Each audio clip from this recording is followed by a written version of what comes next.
네, 반갑습니다. 풍요로운 빛. 오늘 6A 6B 함께 공부하도록 하겠습니다.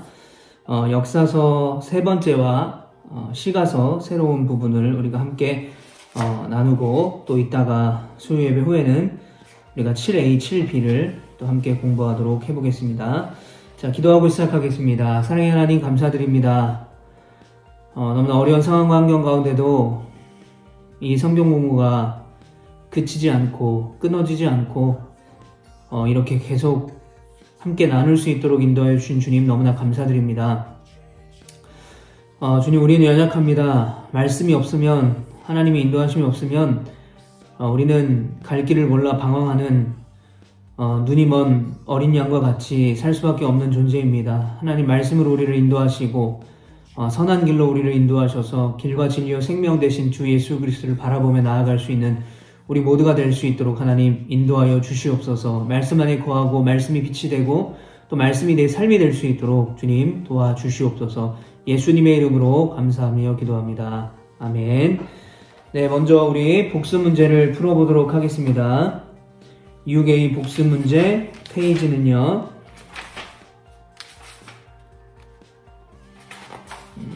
페이지는 36페이지입니다. 36페이지. 자, 성경을 보지 않고 다음에 순서를 맞게 적어 보십시오. 여러분 적어 보셨죠? 앞에 한 글자가 이제 나왔기 때문에 쉽게 설명을 할 수 있을 것 같습니다. 창세기, 출애굽기, 레위기, 민수기, 신명기, 이 5가지는 모세오경이라고 말씀을 드렸고요. 율법서로 우리가 분리한다고 말씀드렸습니다. 자, 그리고 사사시대의 이야기는 여호수아, 사사기, 룻기입니다. 이제 룻기 이후에 사무엘의 시대가 끝나게 되고 이스라엘이 인간 왕을 요구하게 되고 사울이라는 첫 번째 왕이 세워지면서 왕정 시대가 시작이 됩니다. 사무엘상, 사무엘하, 열왕기상, 열왕기하, 역대기상, 역대기하, 이렇게 왕들의 이야기가 진행이 됩니다. 그리고 포로 시대가 에스라, 느헤미야, 에스더까지 진행이 됩니다. 그래서 우리가 이제 율법서와 사사시대와 왕정시대와 포로시대, 이 뒤에 시대로 끝나는 이 역사적인 이야기들을 담은 성경의 맥락을 우리가 한번 살펴보게 되면 이런 맥락입니다. 하나님은 태초에 천지를 창조하실 때 아담과 하와라는 하나님의 형상을 닮은 통치 대리자로서 하나님이 다스리는 그 땅에 모든 생물과 모든 만물을 생육하고 번성시키게 하는 그런 목적을 가지고 창조한 인간이 있었는데, 그 인간이 타락을 하게 됩니다. 죄를 짓게 되죠. 그리고 나서 이제 에덴 동산에서 쫓겨나는 마음으로 통해서 계속해서 인류의 죄는 커지고 또 발전해 간다라고 말씀을 드렸습니다. 근데 그 죄가 끊어지지 않고 어디까지 이어지냐? 사사시대까지 이어지죠. 자, 인간은 하나님과 이 창조물 사이에, 피조물 사이에 있는 통치 대리자 역할을 감당했다면, 사사라는 인물은 이스라엘 백성과 하나님 사이에서 하나님의 말씀을 듣고 그 말씀에 순종하고 그 말씀을 대언하여서 이스라엘 백성들이 하나님의 말씀을 온전히 듣고 그 말씀에 따라 살아갈 수 있도록 중간 역할을 하는 것이 바로 사사입니다. 그런데 그 사사가 기드온 때부터 동반 타락하기 시작하죠. 그 말은 뭐냐면 사사도 타락하고 이스라엘 백성들도 죄 가운데 타락하기 시작했다라는 것입니다. 그런데 점입가경이라고 하죠. 이스라엘은 왕을 요구합니다. 인간왕을. 우리나라도 다른 나라처럼 왕을 주십시오. 이스라엘 다스리는 왕은 하나님이에요. 하나님이 다스리는 나라였어요. 하나님이 왕이신데도 불구하고 이들이 인간의 왕을 요구한다라는 말은 무엇입니까? 하나님을 왕으로 모시고 살지 않겠다라는 거죠. 우리도 다른 나라와 같이 똑같이 하나님을 모시고 사는 나라가 아니라 인간왕을 모시고 인간왕의 어떤 지략과 전쟁과 힘을 통해서 다른 나라들을 점령하고 그렇게 우리가 세력을 확장해 나가겠다. 하나님 없이 우리가 살겠다라는 인류 최초의 죄와 굉장히 비슷한, 아니면 오히려 인류 최초의 죄보다 더 악랄해지고 더 부정해지는 그런 일들이 일어나게 되죠. 그래서 결국 왕이 세워졌지만 그 왕들도 하나님의 뜻 안에 세워졌지만 사울과 다윗과 사무엘로 이어지는 이 왕의 계보를 보게 되면 사울과 다윗과 또 이 솔로몬의 왕이 통일 왕국 시절의 왕이었지만 그들도 흠과 잘못과 죄가 있었다는 것을 분명히 성경에서는 말해주고 있습니다. 특별히 솔로몬 시대에는 이 솔로몬이 정략 결혼을 하고 또 많은 이 아내들을 두면서 온갖 우상들이 그 이스라엘 땅에 들어오게 되는 거죠. 그러면서 하나님을 버리고 그들이 우상을 숭배하면서 결국 어떻게 됩니까? 남유다와 북이스라엘로 나라가 갈라지게 되죠.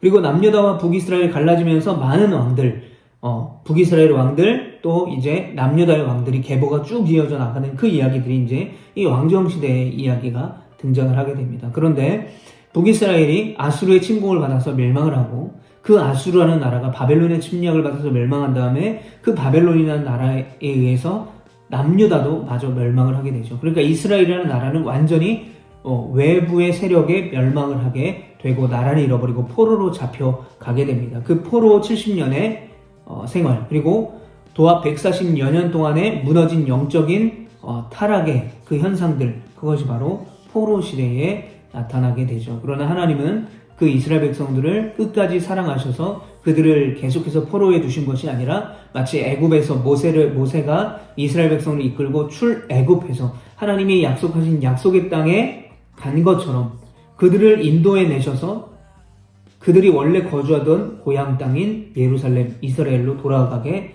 하시는 이야기들로 이 포로 시대의 이야기들이 진행이 되는 것입니다. 그러니까 즉 이 역사 시대의 이야기 중심에는 바로 하나님의 말씀에 따라 순종하지 않았던 수많은 언약 백성들의 이야기가 계속해서 반복해서 등장을 하게 되는 거죠. 사사의 모습으로, 왕의 모습으로, 그리고 이제 나라를 잃어버린 포로의 신분의 모습으로. 그러나 결론은 뭡니까? 하나님은 그럼에도 불구하고 신실하게 그들과 함께 맺은 언약을 지키시고 그들을 사랑하셔서 포로에서 해방시켜 주시게 하고 또 고향인 예루살렘에 돌아와서 무너진 성전과 성벽을 재건케 하고 또 하나님을 예배하는 말씀 가운데 서가는 공동체로 하나님이 세워가는 모습들이 바로 이 포로 시대 에스라 느헤미야 서에서의 이야기가 등장하게 되는 거죠. 자, 이스라엘의 처음 새 왕은 너무나 쉽습니다. 제가 처음에 이제 중고등부 사역을 할 때 저희 교회에 와서 이 왕 순서를 물어봤을 때 못 맞춰서 굉장히 놀랬던 기억이 있는데 뭐 이제 다 알지만 아이들이 이제 수줍어서 이야기를 안 했을 거라고 저는 그렇게 믿고 싶습니다. 네, 사울, 다윗, 솔로몬. 벽에 난 틈새와 같이 결국 이스라엘과 유다를 망하게 한 두 가지 죄는 무엇입니까? 이 역사 시대에 계속 반복되는, 물론 역사 시대뿐만 아니라 율법서를 중심으로 하는 그 족장 시대도 마찬가지죠. 계속 반복되는 죄가 있었죠. 그건 뭡니까? 우상 숭배. 그리고 가난한 자들을 억압하는 것. 하나님의 사랑, 이웃 사랑. 이게 신약 시대에 이제 예수님의 가르침으로까지 이어지게 되는데 하나님 사랑, 이웃 사랑이 되지 않았다라는 거죠.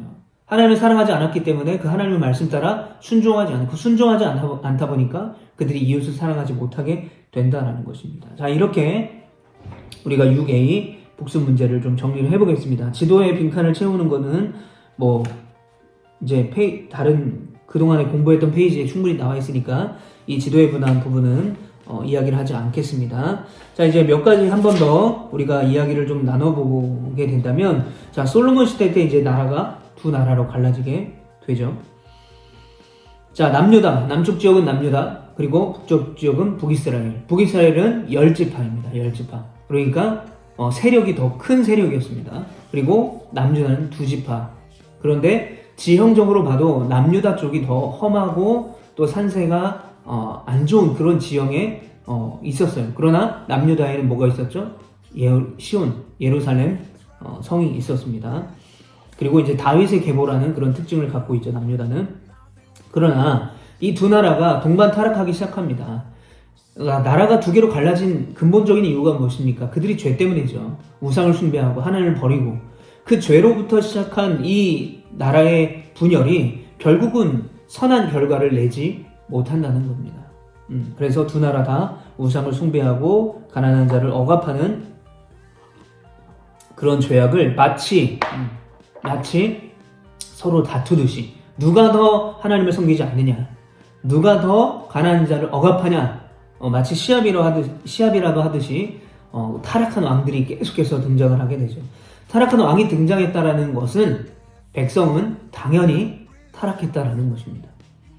자, 이스라엘과 유다 중에 어느 나라가 먼저 정복을 당했냐?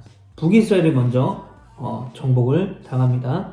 북이스라엘은 그러면 어디로 포로를 잡혀갔나요? 아수르라는 나라가 패권을 장악해서 이 북이스라엘을 먼저 치게 되죠. 자, 100여 년 후에 유다 백성들은 어디에 포로가 됩니까? 남유다가 이제 100여 년 후에 이제 멸망을 하게 됩니다. 좀 더 늦게 멸망을 하죠. 그것도 이제 역사적인 배경들을 보면 이제 원래 더 일찍 멸망했어야 되지만 하나님의 인도하심이 있었고 그런 여러 가지 과정이 있었습니다만 100년 후쯤에 유다 백성들은 이제 바벨론이라는 아수르보다 더 강력한 나라가 등장하게 되는 거죠.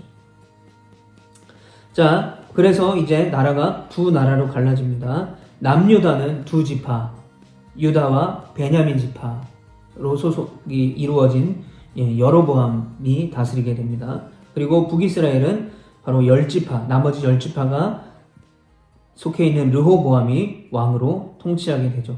자, 이 여로보암, 르호보암, 자, 다 솔로몬과 관계된 인물입니다. 그러니까 이 분열의 모든 시작의 중심 인물은 바로 솔로몬에 있었다.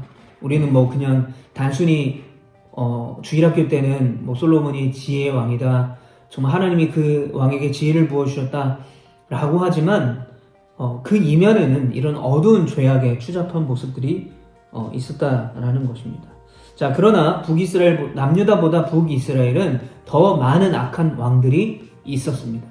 아무래도 이제 남유다는 이 왕의 계보가 있었고 그 영적인 어떤 흐름이 좀 있었던 것 같아요. 그러나 북이스라엘은 그런 게 없었기 때문에 더 타락합니다. 북이스라엘의 왕이 모두 19명이었는데 그 중에 선한 왕, 하나님이 평가하기에 또 후대에 이제 역대기상 역대기하에 기록된 바에 의하면 선한 왕이 한 명도 없다라고 말을 하고 있죠. 그 중에 9명이 쿠데타를 일으켜서 왕이 되었습니다. 그만큼 정국이, 나라 자체가 엄청 혼란스러웠다라는 거죠. 7명은 그 쿠데타로 인해서 왕이 살해가 돼서 정권이 바뀌는 일들이 벌어지게 되고요. 그 중에 시므리라는 왕은 스스로 목숨을 끊게 되는 비극이 일어나게 되죠. 그래서 모든 왕들이 하나님 보시기에 악을 행했다라고 평가를 하게 됩니다. 자, 남유다 왕국 다윗의 계보 조금 더 나았어요. 그러나 이 남유다 왕들도 마찬가지였습니다. 엄밀히 말하면 두 명의 왕만 하나님이 보시기에 선한 일을 행했다라고 이야기를 합니다. 히스기야, 요시야 왕인데요. 히스기야, 요시야도 말년에 보면 실패를 하잖아요. 히스기야도 자신이 가진 재물들을 이제 외국 왕들에게 자랑하다가 결국 그 보물과 그 재력을 노린 왕들이 쳐들어오게 되는 거죠. 요시야도 마찬가지입니다. 종교 개혁을 일으키다가 이제 애굽과 이 바벨론과의 전투, 이런 전투에서 정치적인 세력이었던 그 애굽 편에 서다가 그러니까 전쟁하다가 일찍 죽게 되는 일이 벌어지게 되는 겁니다. 그러니까 완벽한 왕이다라고 한다면 사실은 찾을 수 없다. 그러나 그 중에 좀 선한 왕이다라고 한다면 히스기야 왕, 요시야 왕으로 뽑고요.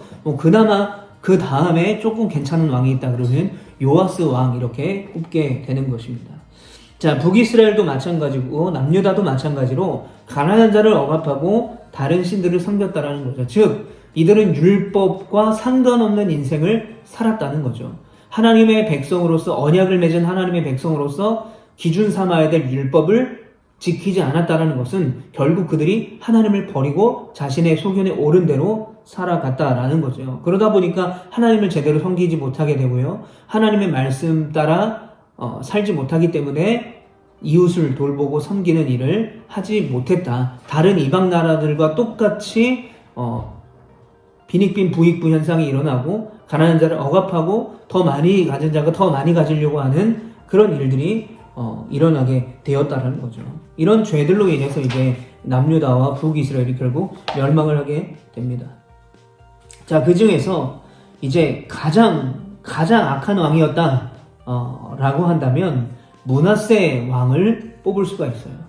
뭐 남유다, 북이스라엘 이 모든 왕을 합쳐서 제일 그래도 좀 선하다라고 할 수 있는 왕은 히스기야, 뭐 요시야 정도고요. 그 중에서 제일 악한 왕이라고 한다면 바로 므낫세. 므낫세, 아합도 악한 왕으로 유명하지만 이제 아합은 이제 이세벨에게 많은 영향을 받았기 때문에 이 므낫세보다는 좀 나은 것 같아요.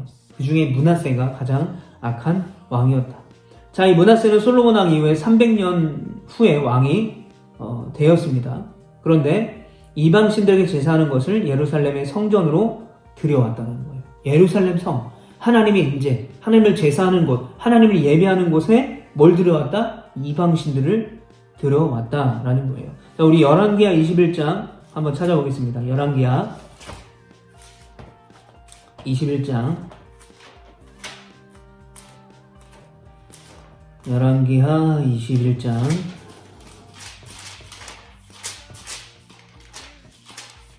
자, 21장 1절부터 6절에 보면 이제 므낫세 왕이 나오게 됩니다. 남유다의 므낫세 왕이 나오게 되는데, 자, 므낫세 왕이 찾아보셨죠? 네, 21장 1절부터 6절에 보면 므낫세 왕이 하나님의 목전에서 악을 행했다라는 말이 어느 구절에 나올까요? 2절에 보면 므낫세가 여호와 보시기에 악을 행했다. 여호와 보시기에, 그러니까 하나님 보시기에 이 왕이 악하다라는 거예요. 이 왕에 대한 기준은 뭐 사람들에 의해서 저 왕은 좀 악한데 정치를 잘해, 악한데 리더십이 있어, 뭐 이런 평가가 중요한 게 아니라 하나님이 보시기에 그 왕이 악하다라는 거죠. 악하다라는 기준은 철저하게 하나님을 잘 섬기느냐, 말씀에 순종하느냐, 이게 기준이라는 거예요. 뭐 이 나라가 이 왕으로 인해서 나라가 부강해졌다, 또 백성들이 잘 살게 됐다, 이게 아니라 철저하게 하나님의 기준으로 악하다라는 기준은 하나님의 말씀 가운데, 또 하나님의 섭리 가운데, 또 하나님의 뜻을 말씀 가운데 잘 순종하느냐 하지 않느냐라는 그것의 기준이 있다는 것입니다. 2절에 보면 악을 행하여 여호와께서 이스라엘 자손 앞에서 쫓아내신 이방 사람들의 가증한 일을 따라서. 자, 히스기야, 아버지가 히스기야인데요, 아버지가 선한 왕이었는데 히스기야가 헐어버린 그 산당을 다시 세웠다. 그러니까 무너졌던 우상들, 다 무너뜨렸던 그 우상들을 다시 세우는 어리석음을 저질렀다라는 거죠. 그런데 2절 말씀에 보면 그 므낫세가 악한 일을 누구에게 영향을 받았냐? 여호와께서 이스라엘 자손 앞에서 쫓아내신 이방 사람들의 가증한 일. 여호와 앞에서 쫓아내신 민족이 누구죠? 가나안 땅에 살고 있던 7 족속이죠. 그 7 족속을 완전히 멸하라고 하나님이 명령하신 이유가 무엇입니까? 그들이 섬기는 우상, 그들이 섬겼던 생활, 그들이 따랐던 생활 문화, 이런 것들을 통해서 그들의 율법과 이 이스라엘 백성들이 지키는 정결함이 무너질까봐 그랬던 거죠. 결국 그 가나안 족속에 의해서 그들이 섬기던 우상들을 배우고 그들이 섬기던 신들을 따라갔다라는 것입니다. 자, 그런데 21장 9절 말씀을 보게 되면 이렇게 말합니다. 이 백성이 듣지 아니하였고 므낫세의 꾀를 받고 악을 행한 것이 여호와께서 이스라엘 자손 앞에서 멸하신 여러 민족보다 더 심하였다. 오히려 그 죄가 하나님께서 멸망시켰던 그 외 수많은 이방 민족과 가나안 민족들보다 더 심각했다는 것. 그런데 여기서 분명하게 말하고 있는 게 무엇입니까? 9절에 보니까 므낫세가 악한 왕이었지만 결국 이 백성이 듣지 아니했다라는 거예요. 왕이 악했지만 백성들도 마찬가지였다. 백성들도 똑같이 죄 가운데 타락했다라고 말씀하고 있습니다. 그래서 이 죄의 결과는 무엇입니까? 12절에 보게 되면 그러므로 이스라엘의 하나님 여호와가 말하노니 내가 이제 예루살렘과 유다에 재앙을 내리니, 재앙을 내리신다라고 말씀하고 있어요. 그래서 14절과 15절에 보면 내가 나의 기업에서 남은 자들을 버려 그들의 원수의 손에 넘긴 즉 그들이 모든 원수에게 노략거리와 겁탈거리가 되리니 이는 애굽에서 나온 그의 조상 때부터 오늘까지 내가 보기에 악을 행하여 나의 진노를 일으켰습니다. 결국 이 죄로 인해서 멸망하게 된다는 거예요. 재앙을 받게 된다라는 사실을 분명하게 말을 하고 있습니다. 그런데 여러분, 이 열왕기상, 역대기상, 역대기야 수많은 말씀에 보면 이런 메시지들이 계속해서 전해져요. 선지자들을 통해서 하나님은 이제 사사, 왕, 그리고 선지자라는 사람을 사용해서 그 선지자의 대언을 통해서 그 이스라엘 백성들이 우상을 버리고 가증한 일을 내려놓고 하나님께 돌아오기를 원하셨다라는 거죠. 그러나 그들은 그들의 선지자의 말들도 제대로 듣지 않았다. 또 한 가지, 선지자들도 타락한 선지자들이 존재했다는 거예요. 그 당시에 집권 세력에 맞춰서 아부를 떨고 그 왕들에게 떡고물을 받아먹는 선지자들도 있었다. 네. 그래서 이스라엘 백성들은 계속해서 죄 가운데 타락할 수밖에 없었다라는 사실을 기억하셨으면 좋겠습니다. 자, 우리 이제 6비 시가서로 넘어가겠습니다. 그러면 시가서는 노래, 찬양, 시편 뭐 이런 내용을 담고 있습니다. 먼저 복수 문제를 우리가 한번 풀어보도록 하겠습니다. 44페이지 펼쳐보십시오. 44페이지.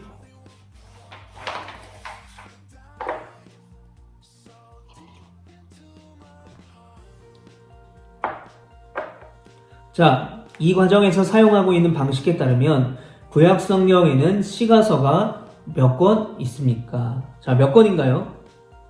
욥, 시편, 잠언, 전도, 아가.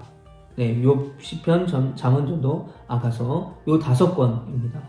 자, 5권의 시가서, 욥기, 시편, 잠언, 전도서, 아가서 중에서 다음에 요약된 내용이 가장 잘 설명하고 있는 책의 이름을 적어 보십시오. 자, 하나님은 왜 우리에게 고난당하는 것을 허락하고 계신가? 자, 고난의 이야기, 고난의 아이콘, 네, 고난의 대명사 하면 떠오르는 인물이 있죠. 욥입니다, 욥.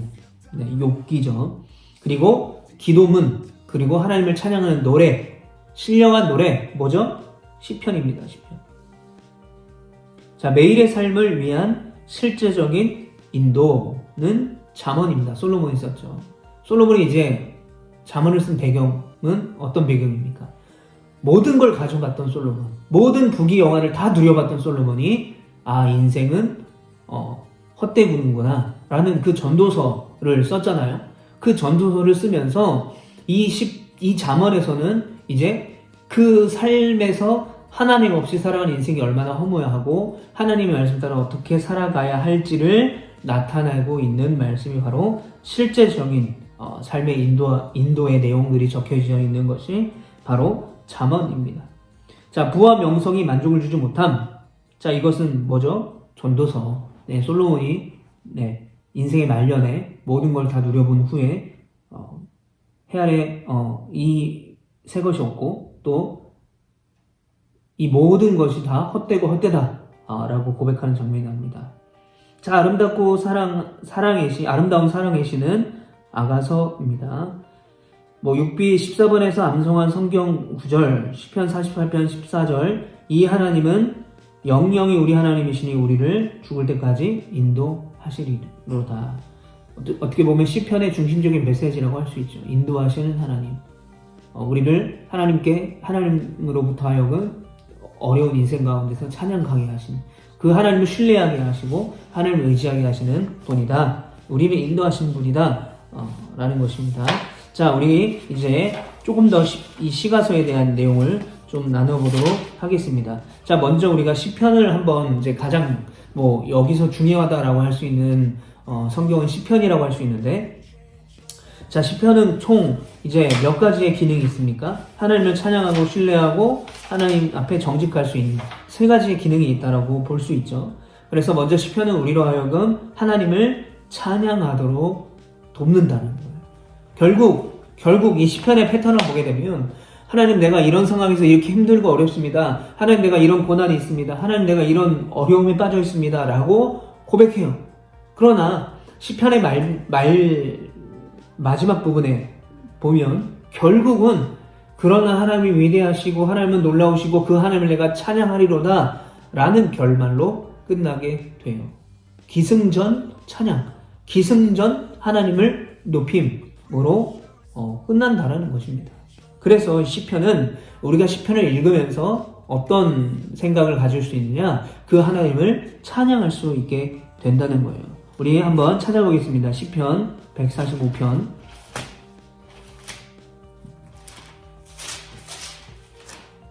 시편 145편을 한번 찾아보겠습니다.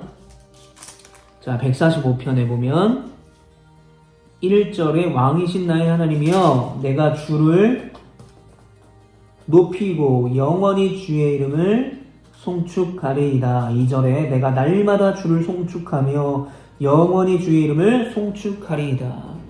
자, 여기서 보면 주는 왕이십니다. 내가 주님을 높입니다. 찬양합니다. 송축합니다. 라는 고백이 계속해서 나오게 됩니다. 자, 여기서 반복이 나오게 되는 거죠. 반복. 자, 이 시편 기자는 왜 이렇게 송축합니다. 여호와를 높입니다. 찬양합니다. 우리가 시편을 읽다 보면 뭐 이 내용이 저 내용 같고 저 내용이 이 내용 같잖아요. 뭐 이거 아까 한 말 같은데 또 하고 있고 왜 이렇게 반복을 하고 있을까요? 자, 이것은 어떻게 보면 우리가 노래를 부른다고 쳐보면 노래에도 뭐 요즘에 이제 라임이라는 말이 있잖아. 힙합 같은 데 보면 뭐 라임이라고 해서 이제 뭐 단어와 단어가 비슷한 뉘앙스가 있는 단어들을 발음이 비슷한 단어들을 뭐 이렇게 묶어놓고 라임을 맞춘다라고 하는 것처럼 어떤 반복되는 그런 말이나 표현들이 가요나 이런 노래를 들어보면 나오게 되는 것을 볼 수 있게 되는 거죠. 시편도 마찬가지입니다. 노래이기 때문에 반복을 통해서 그 하나님, 그 놀라우신 하나님을 더 찬양할 수 있게 된다는 거예요. 자, 우리가 이제 이런 경우가 있죠. 어떤 노래를 듣게 되면 계속 그 부분만 생각날 때, 다른 뭐 부분은 하나도 생각이 안 나고 어느 한 부분만 계속해서 떠올라요. 그래서 요즘에 뭐 재미로 이제 뭐 제가 이제 중고등부를 담당하니까 이제 수능 금지곡이라고 해서 공부에 방해되는 딱 그 부분만 너무 뇌리에 강렬하게 기억이 남는 뭐 노래들이 뭐 있다고 해요. 뭐 샤인의 링딩동 같은 거, 그런 노래 같은 거를 들으면 이게 집중이 안 된다는 거예요. 그 강력한 그 후렴구들이 계속해서 이제 머리에 기억에 남는다는 거예요. 제가 이제 이건 여담인데 13일 동안 그 격리가 되었었잖아요. 코로나에 걸려서. 근데 그 병동에 한 20-30분 정도의 이제 확진자 분들이 계셨는데 다 뭐 나름 뭐 괜찮으셨어요. 나름 뭐 매너도 있고 그러셨던 분들인데 일단은 뭐 저보다 나이가 많으신 분들이 상당히 많았기 때문에 이제 기본적인 매너, 어떤 기준의, 제가 생각하는 기준의 매너를 찾아볼 수는 없었죠. 뭐 핸드폰은 무조건 벨소리가 기본이고 통화는 무조건 크고 밖에서 하지 않고 안에서 네, 그런 뭐 제가 생각하기에는 그게 매너가 아닌데 뭐 그분들이 생각하기에는 그분들 나이대에 뭐 자연스럽게 몸에 배어있는 그런 모습들이 있었는데 이상한 분이 한 분 계셨어요. 제 옆자리에 있다가 너무 시끄러워가지고 이분이 너무 시끄럽고 막 불편하게 해서 독방으로 가신 분이 계셨는데 그분이 계속해서 똑같은 노래를 불러요. 내 나이가 어때서라는 노래예요. 야야야 내 나이가 어때서 사랑하기 딱 좋은 나이인데, 다른 부분은 안 불러요. 이 부분만, 야야 내 나이가 어때서 사랑하기 딱 좋은, 이 부분만 진짜 복도에 서고 어디 서고 하루 종일 노래를 부르는 겁니다. 그러면요, 제가 이제 밥을 먹고 혼자 있을 때도요 계속 그 귀에서 내 나이가 어때서 사랑하기, 이게 계속 남는 거예요. 저희 아내가 이제 집에서 자가격리 하다가 성탄절 당일날 제가 입원한 지 한 일주일 조금 넘었을 때인가 저희 병동으로 왔어요. 그래서 눈물의 가족 상봉을 했죠. 이제 성탄절 때도 연말에도 사랑하는 가족을 보지 못하는 그런 위기에 처해 있었는데, 뭐 하나님이 요셉을 애굽에 보내주셔서 형들을 만나게 하셨던 것처럼 저희 아내를 같은 포항의료원 안에 있는 같은 건물에 같은 층에 물론 병실은 달랐지만 보내줬어요. 그래서 눈물의 상봉을 했죠. 근데 저희 아내가 지금도 그 노래를 싫어해요. 그 아저씨가 하도 불러대서 그 노래를 불러대서 그러니까 기억에 남는 거죠. 시편도 마찬가지예요. 반복, 왜 반복입니까? 노래라서. 이것이 우리의 뇌리에 남고 이게 뭐 암송을 하거나 그런 게 아니라 자연스럽게 하나님을 찬양하고 자연스럽게 하나님을 높일 수 있도록. 그러니까 찬양은 결국 목적이 있는 거 아니겠습니까? 하나님을 찬양하는 것. 그게 목적이잖아요. 그러면 가사가 반복이나 또는 패턴이나 이런 걸 통해서 그 목적에 맞게끔 써줘야 되는 거죠. 그게 바로 시편이 아까 읽은 게 그거 같고 이게 저거 같은 이유가 여기에 있다는 것입니다. 자, 이 시편은요, 우리가 이 시편을 읽으면서 하나님을 찬양해야 되겠다라고 생각하게 할 뿐만 아니라 뭐 비슷한 말이긴 하지만 하나님은 찬양받으시기에 합당하신 분이다 라고 느끼게끔 만들어 주신다라는 거죠. 자, 우리가 읽은 145편에 보게 되면 3절에 보면 여호와는 위대하시니 크게 찬양할 것이라 그의 위대하심을 측량하지 못하리로다. 그 위대하심을 측량하지 못하기 때문에 우리가 하나님을 찬양할 수밖에 없다는 거예요. 인간의 능력, 인간의 지혜로 측량할 수 없는 그 하나님이기 때문에 당연히 찬양해야 된다라고 고백을 하게 되죠.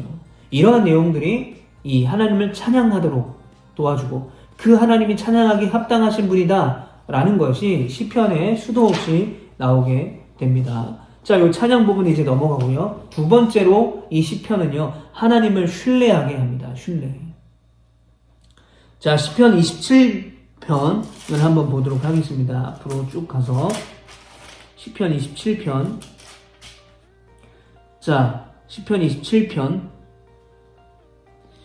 이것은 이제 표제어가 있죠. 이제 이 시편마다 위에 보시면 파란 글씨나 까만 글씨로 이렇게 가로치고 뭐 다윗의 시 또는 뭐 다윗의 시 곧 성전 낙성가 뭐 다윗이 많이 지었으니까 이제 다윗 이야기가 다윗이 지었다는 소리가 굉장히 많이 있고 또 보게 되면 아삽의 시 뭐 이렇게 누가 썼는지 또 이 시는 어떨 때 사용하는 건지 어떤 내용을 담고 있는지에 대한 표제어가 간략하게 설명이 되어 있는데 27편은 다윗의 시입니다. 자, 2절과 3절 말씀을 보면 악인들이 내 살을 먹으려고 내게로 왔으나 나의 대적들 나의 원수들인 그들은 실족하여 넘어졌도다. 군대가 나를 대적하여 진칠지라도 내 마음이 두렵지 아니하며 전쟁이 일어나 나를 치료할지라도 나는 여전히 태어나리로다. 자, 아까와는 좀 다르죠. 아까는 하나님을 찬양합니다. 뭐 어떤 이유가 없어요. 그냥 그 전능하신 하나님 자체를 찬양한다라고 하고 있는데 지금 27편에는 지금 이 시를 쓰고 있는 다윗의 상황에 대해서 어느 정도 우리가 짐작을 할 수 있죠. 지금 어렵고 힘든 상황이라는 거죠.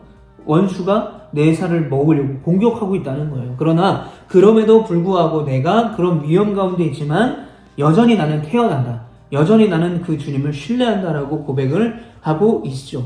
자, 왜 그렇게 가능한가? 1절에 보니까 여호와는 나의 빛이요 나의 구원이시니 내가 누구를 두려워하리요? 여호와는 내 생명의 능력이시니 내가 누구를 무서워하리요? 그 주님이 나의 빛이 되고 나의 생명이 근원 되시기 때문에 내가 이러한 힘들고 어려운 상황도 그 하나님을 신뢰함으로 이겨낼 수 있다는 거죠. 이 찬양도 있잖아요. 이거 시편 27편. 네. 자, 그래서 우리가 이 시편을 읽으면서 고백하면 우리도 다윗과 같은 상황이 올 때가 있죠.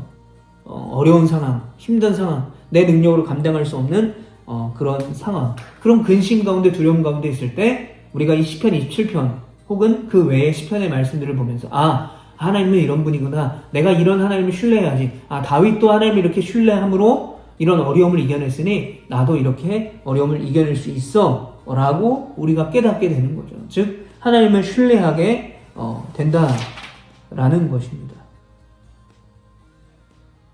그런 은혜가 우리에게 주어지게 된다는 것입니다. 결국 시편은 하나님을 찬양하게 할 뿐만 아니라 그 하나님을 신뢰하게 한다라는 것입니다. 마지막으로 하나님께 정직하게 한다라는 거죠. 정직하다라는 것은 내가 성경을 읽으면 정직해진다라는 게 아니라 내 죄, 내 연약함, 내 추악한 모든 것들을 하나님 앞에 솔직하게 고백할 수가 있게 된다라는 거예요. 자, 우리가 또 한번 찾아보겠습니다. 시편 25편 말씀인데요. 자, 이것도 다윗의 시입니다. 여호와여 나의 영혼이 주를 우러러보나이다. 뭐라고 하고 있어요? 지금 내가 하나님을 바라봅니다. 내가 하나님을 의지합니다. 내가 하나님을 지금 주시하고 있습니다. 라고 말하고 있습니다. 자, 그리고 17절과 18절의 말씀을 한번 보겠습니다. 내 마음에 근심이 많사오니 나를 고난에서 끌어내소서. 나의 곤고한 환난을 보시고 내 모든 죄를 사하소서. 자, 보고 그 다음에도 내 원수를 보소서. 그들의 수가 많고 나를 심히 미워하나이다. 내 영혼을 지켜 나를 구원하소서. 내가 죽게 피하오니 수치를 당하지 않게 하옵소서. 자, 내 모든 죄를 용서해달라고 고백하고 있죠. 그리고 내가 수치를 당하지 않게 해달라고 고백하고 있습니다. 여러분, 수치는 뭐와 연결이 될까요? 자, 다윗은 왕이었죠. 그리고 하나님을 잘 섬기던 자였습니다. 그럼 다윗에게 있어서 수치는 뭘까요? 다윗에게 있어서 수치는 바로 죄예요, 죄. 하나님을 벗어난 것, 하나님의 말씀을 벗어난 그것이 그 자체가 이 다윗에게는 수치라는 거죠. 그러니까 그 죄, 지금 우리가 이제 이 시편을 쭉 읽어보고 이 배경을 한번 우리가 연구해보고 고민해보면 알겠지만 지금 이 다윗은 어떠한 죄로 인해서 수치를 당하고 그 죄로 인해서 지금 굉장히 어려운 상황 가운데 처해져 있다는 거예요. 그런데 그 죄를 하나님 앞에 지금 고백하고 있어요. 숨기지 않고 고백하고 있다라는 것입니다. 자, 20절과 21절 보면 내 영혼을 지켜 나를 구원하소서. 내가 죽게 피하오니 수치를 당하지 않게 하소서. 내가 주를 바라오니 성실과 정직으로 나를 보호하소서. 자, 내가 주께 피합니다. 그리고 내가 주를 바라봅니다. 이건 뭐예요? 신뢰죠, 신뢰. 자, 내가 주님을 이렇게 신뢰하겠습니다. 내가 주님을 이렇게 바라봅니다. 내가 주님을 이렇게 의지합니다. 라고 말하면서 자신의 죄까지 고백할 수 있다는 거죠. 자, 우리가 우리 치부나 또는 우리의 그 말할 수 없는 고민들이나 어려움들을 얘기할 수 있는 사람이 바로 누군가요? 가족이죠, 가족. 왜 가족에게는 얘기할 수 있겠습니까? 신뢰하기 때문이죠. 그 사람을 신뢰하기 때문입니다. 지금 다윗이 하나님 앞에 자신의 죄를 고백할 수 있는 이유는 무엇입니까? 전제 조건이 되는 것은 그 하나님을 신뢰하기 때문에. 그 주 하나님이 내가 죄 가운데 있을지라도 내가 회개하고 주님 앞에 다시 돌아가면 그 하나님이 나를 용서해 주실 분임을 믿기 때문에. 많은 사람들이 그 죄로 인해서 나를 조롱하고 비방하지만 하나님은 나를 용서해 주신 분이라는 것을 신뢰하기 때문에 내가 주님께 피합니다. 내가 주님을 바라봅니다. 라고 고백하고 있는 것입니다. 그래서 바로 이 시편은 하나님을 찬양하게 하고 그 하나님을 신뢰하게 하고 결국 그 하나님 앞에 정직하게 우리의 죄를 고백하면서 그 전능하신 그 시편에 고백하는 그 모든 섭리에 뛰어나신 그 하나님의 은혜가 내 삶에 꽃피울 수 있도록 도움을 받을 수 있는 성경이 바로 시편입니다. 그래서 여러분, 성경을 읽고 싶을 때 다른 거 내가 신약을 읽어볼까? 또는 구약을 읽어볼까? 아니면 내가 좀 사복음서를 읽어볼까? 또는 모세오경을 읽어볼까? 이렇게 하지 마시고, 그렇게 좀 고민이 될 때는 여러분 시편을 읽어보십시오. 시편을 읽어보면 하나님이 이런 분이구나. 내가 하나님을 이렇게 찬양해야 되겠다. 하나님을 이렇게 신뢰하겠다. 또는 하나님 앞에 나의 지금 상황과 환경, 그것들을 좀 스스로 올려드리고 고백하고 또 마음의 쉼과 평안함을 얻을 수 있을 뿐만 아니라 내 죄를 하나님 앞에 고백하고 회개할 수 있는 그런 아름다운 고백이 또 노래가 있는 하나님께 영광 돌리는 그런 시간들이 되어질 것입니다. 여러분, 그런 의미로 우리가 시가서를 공부하면서 여러분 시편을 또 충분히 계속해서 읽어보셨으면 좋겠습니다. 자, 그래서 우리가 이렇게 역사서 세 번째 부분 함께 나눴고요. 시가서에 대해서 나눴습니다. 물론 시가서는 이 시편만 있는 것이 아닙니다. 욥기 굉장히 다루게 된다면 수많은 시간을 할애해서 다뤄야 되는 욥기, 전도서, 잠언도 마찬가지인데, 그러나 그 중에 대표되는 시편의 이야기들을 또 다윗의 고백들을 우리가 함께 이야기해 보면서 오늘 말씀을 이렇게 나눴습니다. 여러분, 오늘 이따가 수요일 후에는 우리가 선지서 1번 또 선지서 2번 징계와 구원에 대해서 우리가 함께 말씀을 현장에서 나눠보도록 하겠습니다. 자, 우리가 이제 7A와 7B까지 우리가 오늘 수요예배를 후에 하게 되면 이제 3번밖에 남지 않아요. 3번. 네. 그래서 앞으로 요 3번은 되도록이면 현장에서 수요일마다 하도록 하겠습니다. 그래서 8A, 8B, 9A, 9B, 10A, 10B는 앞으로 3번 더 우리가 수요일날 현장에 모여서 할 수 있도록 그렇게 하도록 하겠습니다. 그래서 숙제는요, 우리가 이제부터는 이제 한 챕터씩, 그러니까 2챕터씩 그렇게 나눠서 하도록 하겠습니다. 오미크론 바이러스로 우리가 이제 완벽하게 모든 4분밖에 되진 않지만 다 모여서 우리가 했던 날이 거의 없는데 중요하지 않습니다. 어려운 상황이고 환경이면 한 분이 하실 수도 있고 2분이 하실 수도 있고 아니면 다 못 하신다 그러면 영상으로도 할 수 있습니다. 저는 충분히 다 열려있기 때문에 여러분 너무 신경 쓰지 마시고, 중요한 것은 여러분들이 영상으로라도 끝까지 이 성경 공부의 과정을 여러분들이 열심히 공부하셔야 되는 거예요. 그래야 저도 끝까지 가르치는 사람도 또 열심히 하게 되는 것 같습니다. 여러분 오늘 우리가 나눈 말씀 잘 기억하시고 숙제하는 거, 네, 그리고 영상 보고 하는 거 충분히 잘 열심히 참여해 주시기를 바랍니다. 기도하겠습니다. 사랑의 하나님 감사드립니다. 시편의 다윗의 고백이 우리의 고백이 되게 하시고, 시편을 통하여 하나님을 찬양하고 하나님을 신뢰하며 또 정직하게 하나님 앞에 행하고, 우리가 이스라엘 백성들의 그 죄악들을 보면서 우리가 그것을 반면교사 삼아 우리도 죄 가운데 거하는 것이 아니라 하나님의 놀라운 그 은혜의 자리 가운데 설 수 있는 우리가 될 수 있도록 하나님 인도하여 주시옵소서. 늘 말씀을 가까이 하고 늘 말씀을 사모하여서 우리가 하나님의 백성답게 그 말씀의 은혜로 살아갈 수 있도록 주님 인도하시고 함께하여 주시옵소서. 하나님, 오미크론 바이러스로 인해서 내 가족이 확진됐거나 또는 내 친구 동료가 확진되어서 또 그로 인해서 우리가 교회에 나오지 못하는 경우들이 지금 너무나 많이 생기고 있습니다. 아버지 하나님, 현장에 나오는 것, 나오지 못하는 것, 그것이 중요한 것 아닙니다. 우리의 마음이, 우리의 중심이 늘 주님을 향하여 가 있기를 소원합니다. 그래서 어디에 있든지 무엇을 하든지 온라인이든지 또 현장이든지 그것과 관계없이 우리가 늘 주님의 말씀에 집중하고 하나님의 은혜에 따라 살아갈 수 있는 하나님의 백성으로 이 땅을 살아갈 수 있도록 축복하시고 건강의 은혜를 더하여 주시옵소서. 오늘 이따가 또 수요 예배 후에 만나서 함께 공부를 할 때도 하나님 우리에게 지혜를 주시고 또 가르치는 자에게도 지혜를 주셔서 잘 감당케 하여 주시옵소서. 예수님의 이름으로 감사하며 기도합니다. 아멘. 감사합니다. 마치겠습니다.